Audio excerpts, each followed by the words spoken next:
This episode of Built Different is brought to you by Spas and More. Visit spasandmorestl.com for more information. Hey guys, welcome back to another episode of the Built Different podcast. In studio with me, I have Stephanie, and I'm going to let her introduce herself.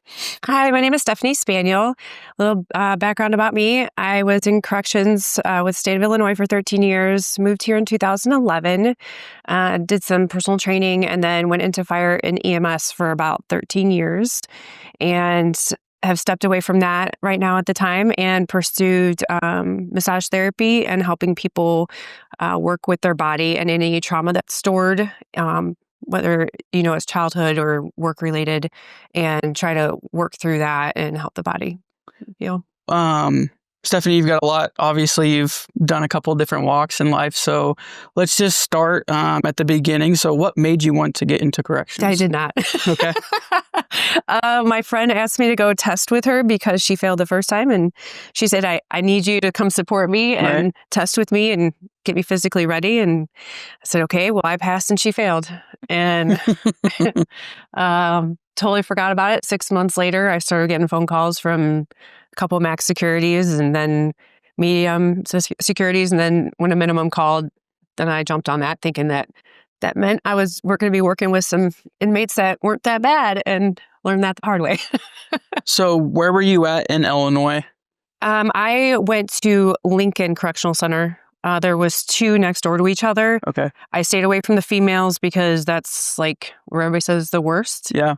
So I was 18 at the time. So I didn't know my dad was just like, take the job at Union, just go. And I was like, okay. So Lincoln was a pre-release male facility at the time. Okay. And then Logan next door was a co-ed because that was, a smart thing to have is co-ed inmates. So I took the Lincoln gig and man, I was there 2.5 years and they went all female and then went to a medium security, which was a huge change because we had inmates that were doing 25 years and less and they weren't in cells. It was just like a open dorm room type thing. So it was just you and 100 inmates. That's great. That's great. I guess, so, I mean, obviously corrections, it's interesting because I've never had a corrections officer on here, but I feel like there's a lot of uncertainty with your day. You don't know what's going to happen, who's going to have what go on. So let's just kind of talk about some of those days. With the male inmates, the main concerns was knowing who your gangs were, what they were doing on the streets, and that's what our roll call was always about. This is what's going on with the gang wars on the streets, and what we could expect, and who could be a part of it inside. Was part of it looking for contraband? People trying to smuggle in the drugs or make hooch. That was the main things. And then when they told us that they were going female, it was so funny because they're like, nothing's going to change, nothing. And they start busting these women in. And let me tell you, it became all about who's dating who. Roll call, I'd be like, oh, so-and-so broke up. And the other, and so-and-so's seeing this one and they're going to be fighting later. So now you got to wait for that. And the women are dirty. They're so dirty. They're emotional. I could see that. Yeah. You mentioned kind of something that I found interesting. So you said the gangs on the outside would actually influence the inside. Yeah. So I'm assuming you would see tips so this gang 1 week would get along with this gang, but now they're not. Yeah. And you kind of see the flip, and I'm assuming fights and all that stuff would break out. Yeah, with the men, especially when we were pre-release center, they had 3 years and less to do. So they were they were ready to get out. So they would do more minimal bullshit. They didn't want to go back to a max joints. Right. We would have circuit riders come through, which circuit riders had to be moved every 6 months because they were so smart that they would learn how to break out. So those were pretty intense offenders, but they just moved them constantly. The men, it kind of just depends. They really stayed to themselves, and if they fought, you didn't really know about it until maybe you saw a black eye or something was broken, because they would take care of their business and then it'd be over with. And the women were not like that. So so the women kind of fought more. Is that what you're saying? Or A lot more, almost daily. Yeah. With the guys, I think I only had a few in the 2 years I was there that we found out about. And with the women, it was definitely once a day at least. And it was always emotional. So it was never hey, I think this might be coming down the pipe. Everybody would be so calm. And the next thing you know, it wasn't. So I know you mentioned this a little bit, but there was like a larger area where all of the inmates were at one point, correct? So how many correction officers would you have in there with them? Just one. Okay. It would just be me and then 99 inmates. That's great. Yeah. That sounds amazing. And then I'm assuming like the doors would be locked and they would probably be, I mean, I don't really know how a correctional facility works, but that you would just be locked in there with them. And then if something did happen, what was expected of you at the time? So when you walked into one of our housing units, there was 2 wings, the A and B wing. There was an officer on each side. And then you had 99 inmates on each side. So you had a control center in the middle. But if something went down on the other wing, the other person wasn't supposed to come help you. Like they were supposed to lock their door and just let it be. And we'd wait for somebody to, if you were able to radio for help, that you'd wait for them to come. Sorry, I'm just trying to think because I've only experienced a correctional facility like once maybe. And it's not even a correctional facility. It was a jail downtown in the city. Oh, yeah. They would have fights and stuff break out all the time. And then they would request St. Louis City come in there and help out and break everything up. So, you saw some stuff like the doors would be locked. You'd have to wait for someone to open them and stuff like that. So I guess, through the sally port. Yeah. And so I guess my question is like, if a fight did break out, you were just kind of expected just to sit there and wait. And was there like a CERT team or something that would come in and break it up, or? We had a TAC team that there was probably a handful of us that were on it, but they would never usually call it in for something internal. Like most of the time it was just 2 or 3 inmates that were fighting at a time. So they would tell us just to stand back and wait for others to arrive so nobody would get hurt.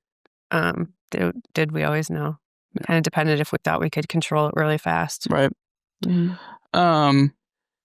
I guess if a fight did break out, you were kind of guiding everyone else to stay out of it, I'm sure, and trying to hopefully not let it turn into a big thing, I'm sure. Yeah, I mean, that you try. Yeah. Sometimes that's the time where they really try to get away with some other stuff because I'm not watching. Right. So how many people would you have on like during a shift? So you would be in this room with this many people and then there was someone else, I'm assuming, in the next room with this many people. How, like, I'm assuming you had like a squad or a platoon that you worked with at the same time, like 12-hour shifts? Yeah, we did 8-hour shifts. Okay. In roll call, like day shift obviously required more people because we'd have 10 unit officers, healthcare seg, tower people.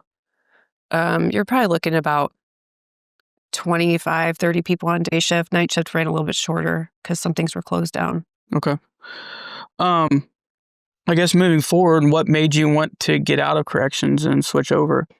So I did really well the first 7 years, I would say, keeping a balance of when I went home, I left work at work. And then after like 7 years, it slowly like became one. And I became very jaded and crabby. Yeah. And I had a daughter that was, she was 9 when I moved down here. So she was probably 7 or 8. And I would get so irritated with her acting her age after I've spent all day with adults acting her age, So I get home and I don't want to hear her screaming. I don't want to hear anything. I just want everybody to be quiet. Yeah. And, once I left, she was like, God, you're so much nicer now. And I'm like, I'm so sorry.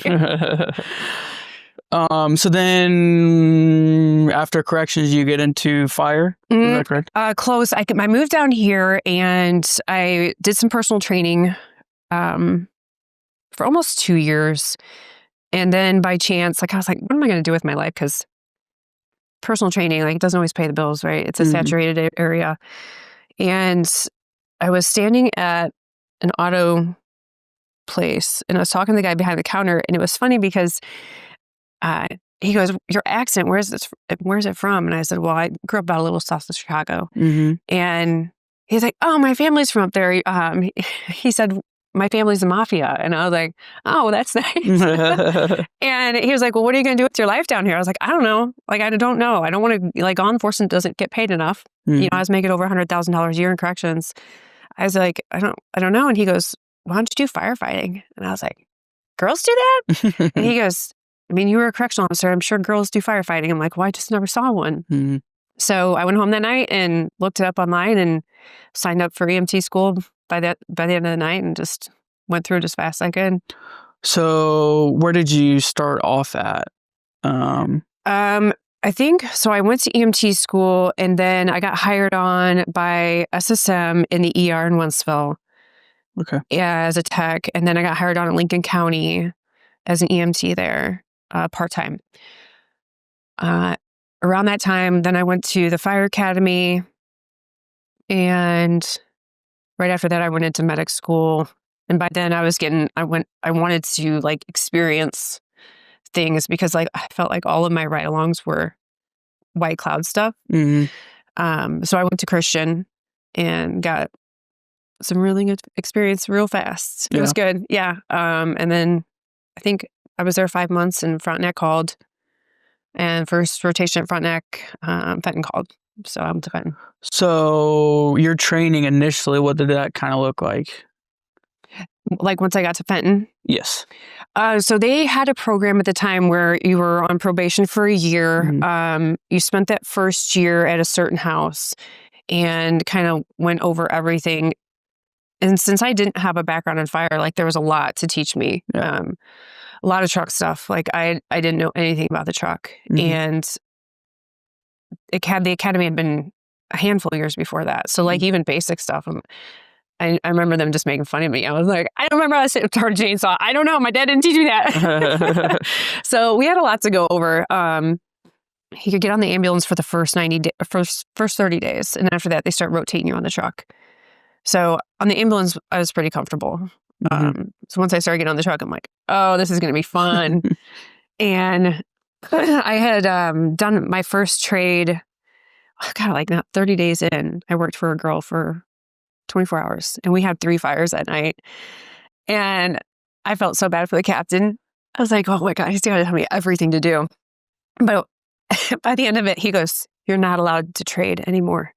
He goes, I'm too old to be running 3 fires in one night. I was like, well, that was so much fun. So yeah, it was, we got some good experience at Fenton. They told me, they're like, we won't get fires here. And there was quite a bit. Yeah. You know, the Jeffco helps us out. So in a regular shift, what would it look like? I'm assuming you guys have a firehouse you hang out at and just wait for the call. Yeah. Fenton has 4 houses and 2 of them, have a crew that's on the ambulance and a crew that's on the truck. And then 2 house and 4 house are cross-staffed. So it kind of depends on what the call comes out as to what you're going to take out. Do you guys run medical calls as well, or is it just the fire? Okay. Yeah, we're EMS as well. Okay. I didn't know some places are different. I know the city runs a lot of medical calls as well, but I didn't know how Fenton did theirs. St. Louis County, you have to be a medic and a firefighter to be, because you'll have both. Would you guys run ambulance services too? Like, was that an option for you guys, or was it mostly just you guys stayed at the firehouse? Oh, we ran a lot. Yeah. Not as busy as I was in North County, but we were busy. Yeah. Let's talk a little bit about your experience in North County. I know you said that you were at Christian for a little bit. What was like a regular shift like for you? It was insane. Yeah. Yeah. I don't know how anybody could do that place very long in their career. Yeah. I think my last 24-hour shift, we ran 22 calls. So, like, my empathy level, I don't even do the rosary. Yeah. I'm very familiar with the area. So I was actually in the 6th district in the city. So I was all the way up Riverview and 270 and then down. And then I was pretty much Goodfellow to Grand, down a Natural Bridge. So all of that area, but you know, you'd have stuff from the county that would bleed over as well. So Saw a lot of North City, North County stuff. Mhm. And there's just a lot going on up there. A lot of mental health, a lot of Yeah. shootings and stuff like that all end up at Christian Slewer Barns Yeah. usually. So Yeah. very familiar. It's a very high pace, with fire or EMS or a police officer. So a lot going on. So, and then after that you left and you went to Fenton. So things kind of slowed down for you a little bit then? They slowed down, yeah, but it's different once you get into the fire because then you'll have your training. Mm-hmm. So every day you have your work hours, so you have daily things to do, plus run calls, and then training, and then like Fenton has their tower, their training tower. So once they got that rolling, then it was a lot more hands-on. Mm-hmm. And at least we weren't like driving all the way to Eureka, wherever we needed to go for all that. So they kept us pretty busy. So when you say you're training, are you training like while you guys are in service? Like It kind of depends on how intense the training is going to be. Are we putting all of our gear on? Are we able to get on the truck right away? How exhausted are we going to be? What's the temperature out? Right. So it kind of always depended on that. But most of the time they would take us out of service and just rotate us through. Typical fire call, you guys get it. What are kind of what's the process, I guess? Dispatch gives you a fire call. What happens next? So we have a certain amount of time that we're supposed to be out to the truck and dressed and SCBA on and all that stuff. And while you're doing that and you're en route, you're kind of listening to the call notes, checking the sky. Do you even see black smoke? Mm-hmm. Or is this going to be a... Yeah. Darn it. Yeah. Yeah. Yeah, and then just wait for, the captain to tell me what he wants me to do. And yeah. What are the positions? Like, I know that there's different things that you all do once you get on scene. Let's talk about that. Okay. I'm sure you've got the guy that drives the truck. I don't know what all the names engineer, are. Yeah. And then what are some of the other positions? So they're always going to send at least one ambulance as well. Okay. And if the ambulance and the first truck get there at the same time, the ambulance will help the engineer get stuff set up, like get water supply and stuff like that. While the backstep is pulling a hand line and the captain's doing it 360, if it's possible. And at that point, once the captain gives us 360, typically Fenton we all make it to scene pretty fast. Mm-hmm. So it's not you're not there on your own very long. Mm-hmm. So maybe we might have the hose line charged and people are already pulling up to help us. And by then they're given different crews, different orders on where to go and what to do. You said the captain's doing his 360. Is that just the initial where he's walking around the house? Yeah. Checking everything Checking out? The windows, seeing if anybody's trapped inside. You want to make sure they don't see anybody at the windows, or has it gone through the roof in the back and then we couldn't see that from the front. Stuff like that is extended into other things. So what's kind of the call once you've got everything established and that, you've got water and everything? Is it mostly just putting water on the fire, or, if there's someone inside, are you guys going inside? Or you guys, Yeah, it's always, life safety first. Yeah. So it's kind of the decision process. I'm sure the captain would probably be calling some of that out and saying, hey, we need these people to go in. Is there certain people that do that kind of stuff? Or it just depends on how you guys rolled up on scene. So if it's going to be a search and rescue right away, then they're going to send a team in for that while they send in a hand line with somebody else. And, Fenton, again, there's so many people there right away that they can send in multiple people. So. Right. And you said that is there 4 houses you said? Mm-hmm. Okay. So if there's a fire, all 4 houses are going then usually? Most of the time. Because you have the one in Sunset Hills. So it kind of depends on where at in Fenton it is. If it's, on the further west side, then they'll pull Pie Ridge and stuff. What ambulance service does Fenton have their own ambulance service? Yep. Okay. I wasn't sure about that. Yeah, each house has an ambulance, but 1 in 3 is staffed all the time. Okay. And then at 4 house, they're cross-staffed. So if I was out on a truck call, that ambulance would be shut down. Okay. Because there's nobody there to run it. And then 2 house is kind of the same way. Okay. So And they're running the fire call with you if the fire call happens. Mm-hmm. Okay. Yeah. Okay. And you didn't go anywhere after Fenton. You left Fenton. Yep. I left Fenton to start my business and kind of build that, seeing where it goes, where I want to stay. Like it's gotten big enough now. I'm looking for a new place to be. I need a bigger spot to be able to expand and, maybe to hire people and stuff like that. Absolutely. Let's talk a little bit about that. So what is it you do? So there was a point in when I was a paramedic firefighter, like I was talking to Jamie about this, that I was feeling like this different energy with my patients and myself. And when I started dabbling more down, like what is going on with this, and started reading about energy work and stuff like that, and how you needed a license to be able to touch people to do energy work. Well, that led me into massage. So I went to massage school, and that opened the doors for me in a whole lot of ways, like connected me to a lot of people that were able to teach me more about the body than just the muscles, the bones, and, how can we work on them so they don't hurt anymore. Learning a lot about the fascia. The fascia is where we hold our memories and our energy, whether it's good or bad or stagnant. And it's like this whole thing to where, if you've ever heard about manifesting, like if you're wanting to manifest something, you want something to come true. Like you have the matrix outside of you and it has all infinite possibilities. And then your fascia is like your internal matrix. And if your nervous system isn't in a good place, all you're doing is what the law of attraction is. You're attracting shittier and shit, things that aren't good for you. And you're always like, why do bad things always happen? Well, because, you're stuck in this fight or flight. You're stuck in, whatever that is. And you keep replaying that same story over and over again. And, we have to break that loop and start working on releasing that in the body so that you can feel safe and you can, move your energy freely again.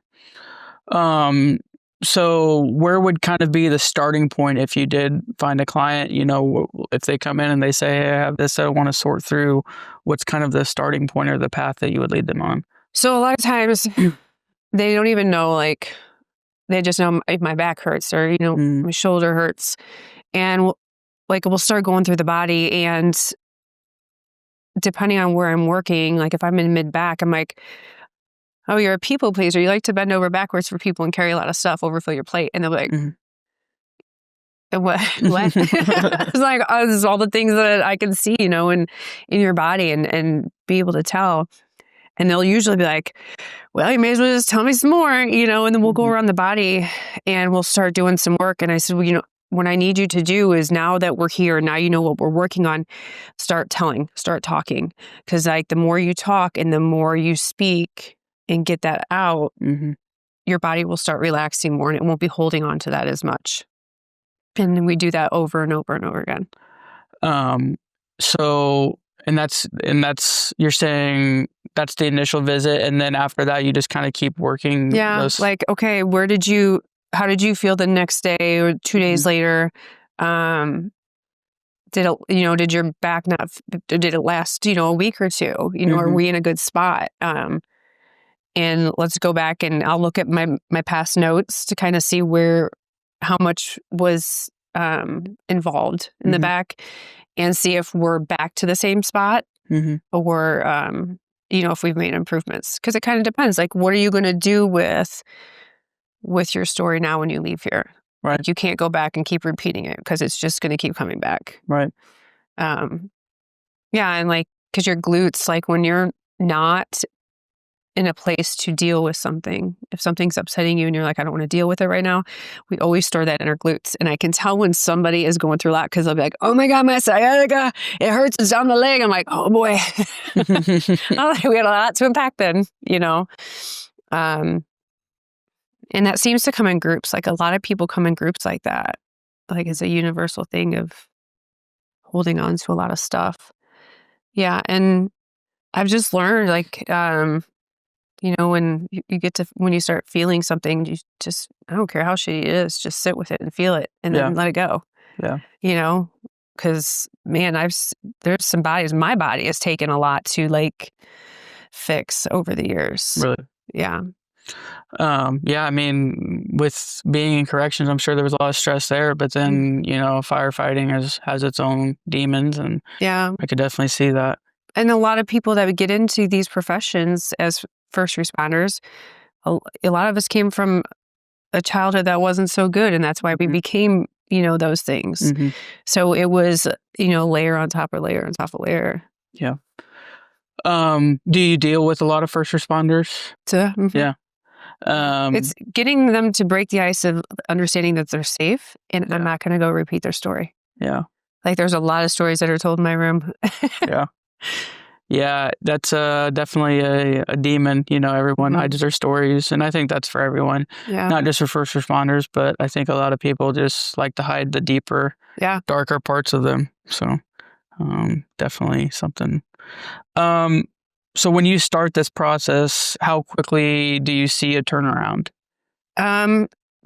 Fairly well, to at least get them to a point where they can manage it for a while. And I always tell them, please do not wait. I'm not trying to like keep your business coming in the door every week, but don't wait more than a month. Yeah. Like get back in here and let's make sure that we're staying in a good spot of maintenance and maintaining, and that you're doing good at, working through your stuff. Yeah. So like with first responder, do you see a major difference between just a regular person and a first responder? Like, is there more? Yeah. Like when a cop gets on the table, so I do ashiatsu massage too, which is where I stand on people. And dude, I may as well take a chisel and a hammer. I'm like, why? Just relax. I am relaxed. I could like bounce a coin off of you. You're not relaxed. Yeah. But that's just where they're at, you know? Yeah, I could definitely. I feel like that. I'm that way sometimes. Yeah. So it takes them a while to just even like breathe, and you just got to be patient with it. Yeah. Yeah, I could definitely see that. Well, Stephanie, where would they find you if someone was looking for something like this? So my business name is Holding Space Healing. I'm located in Eureka. My website is holdingspacehhealing.llc.com. You can book online. You can find me on Facebook. Yeah. We'll definitely like add your handle and everything like that. So I guess to kind of wrap it up, if someone was on the borderline of making this jump and coming in and seeing you, what would be something that you would tell them the benefits of coming in and seeing you? There's so many. Like your inflammation is going to go down. One, you're going to start releasing those emotions. Like if you end up, like I've had some that'll sit there and cry the whole time, and I am so proud of them and so thankful that they felt safe enough to do that with me. And then, later that night, they're like, oh my God, this is heavy. Keep letting it flow. But the next day they're like, oh my God, I feel so much better. I'm like, yeah, we're not meant to hold on to any of that, So inflammation reduction, stress reduction, like the quality of sleep is so much better. We talk about a lot of things that they can be doing on the side, like using a grounding sheet and stuff like that. That definitely helps. Their appetite is better. Like the intestinal tract, the gut is usually such a mess from stress. So trying to get that regulated and moving better. Diet, alcohol, it's all the things. It's all the things. Yeah. Well, thanks for coming on. Thank you. I'm sure that someone will probably reach out from this and give you a shout. So I've got a lot of people that will definitely benefit from that. Thank you so much. Yeah. Thank you.